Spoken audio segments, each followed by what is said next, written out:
harder time deciding. Why do I say that? In high-profile cases, you find that jurors want to be even more meticulous. Here you had 3 defendants and 9 charges, and so they were able to go through those with 3 separate verdicts, 3 different verdicts for each one of them in a comparatively short period of time, considering how long this case was. And that says to me that there probably was not a lot of dissension on that jury, that these jurors came together, agreed on the facts and the law and the result pretty quickly. Sean Lloyd, I'd like to bring you in as well and just kind of get your big picture thoughts here, because there was so much exposed in this case. We're talking about issues with self-defense, also making a citizen's arrest, also how law enforcement agencies respond to incidents like this and how quickly they respond. How much of a game changer will this case be going forward? I think this case is going to be a game changer in the sense that if we even start with where the citizen's arrest law originated, it was really for escaping slaves. So then to have these 3, white males see an African-American male running and no other information other than he's running, he's clearly not carrying anything, he's just running. And the fact that he doesn't respond to them in a manner in which they feel like he should, that they then further felt like they had the right to stop him and ultimately cause his death.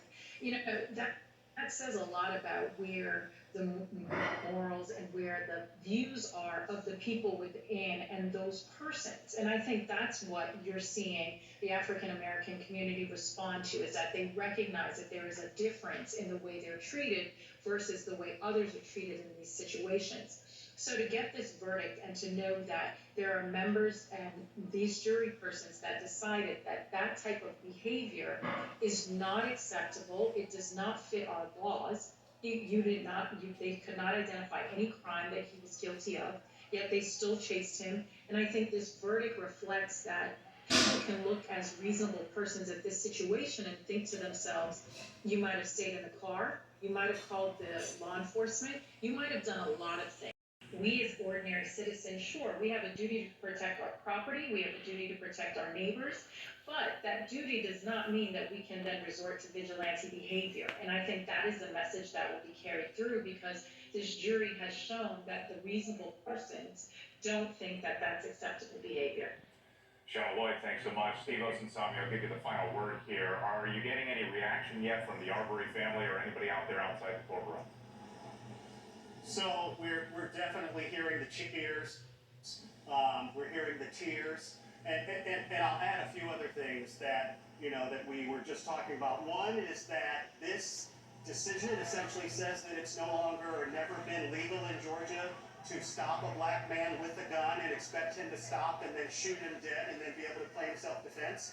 I want to underline that, of course, there are more than one family who is suffering here, 3 families that are suffering. One in particular, of course, who will never get their son back, and probably thankful today that, in their opinion, what they see here, what happened in court, the justice that they were looking for has been served. Steve, our thanks to you once again, and a reminder to the viewers, you just saw there the verdict come down for the 3 men accused of and now convicted of the murder of Ahmaud Arbery. Travis McMichael, his father Greg McMichael, and William Roddy Bryan, all found guilty on multiple counts. We'll have full coverage on ABC News Live and abcnews.com. You can also get breaking news alerts on our ABC News app.